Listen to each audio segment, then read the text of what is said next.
Victor is an amazing boy.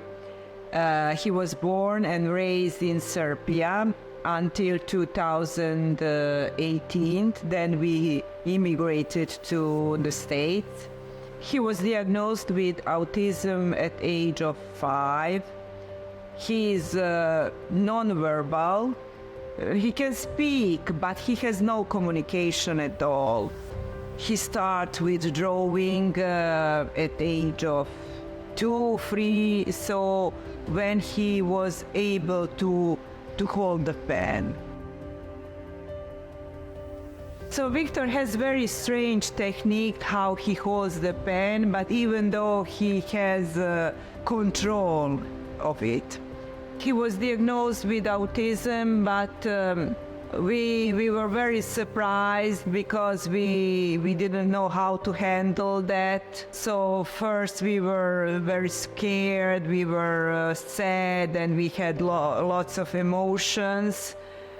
But through the time we learned to live with Victor and his autism. Jack and Joe went up the hill to fetch a pail of water. Jack fell down and broke his skirt, and Joe came tumbling after. First, we didn't know that he communicates through art.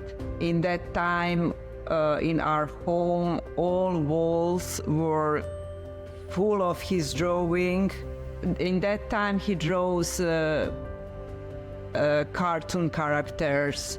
Even though we lived in Serbia, he knew the English alphabet. I don't know how. He was drawing, just taking a paper, and he was drawing with crayons. And then he would cut the paper. Yes. And then he would like play with the papers that he cut. Like, for example, like he would draw the alphabet, and then you would cut like each letter, put it in order. So like put the whole alphabet in order. Same with numbers and like cartoons. And mostly what we think is that like he found those cartoon characters and the alphabet and everything on YouTube. And so he repeatedly watched it until he like completely memorized it. He's gotten much more like communicative with us, especially through art. And that he's able to show his emotions and how he feels all throughout art, and sometimes even through his actions. Like sometimes my mom, for example, could go into his room, ask him like, do you want to draw? And he's gonna be like, yet, no. And which means like, no, leave me alone. And we'll be like, all right, fine. And then later on, when we asked him, and he's like, when my mom asked him like, do you want to draw? And he just gets up and goes to the table. That means, yes, I want to draw. He prefers to draw animals and dogs, cats, and flamingos, safari animals. Like when he draws, it usually takes him about like less than an hour to like draw one piece. Like 30-40 minutes max to like draw one piece. And most of the time he does that in like one take, 1 or 2 takes. It is always so messy, and you cannot see from the beginning what it will be. He draws only with one hand. We are doing this for him, we are promoting him, that one day he can live with his work. Now he can pay for his school.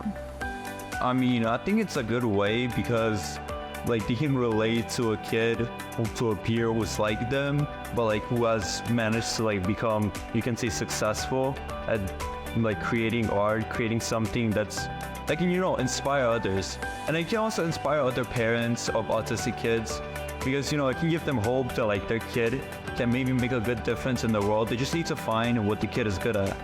Even though he has autism, even though he has like kind of a barrier, like you still go out and do like be successful, do a lot of things around the world that can help other people, and then like you can also be very successful at something that you like. You just need to find what you're good at.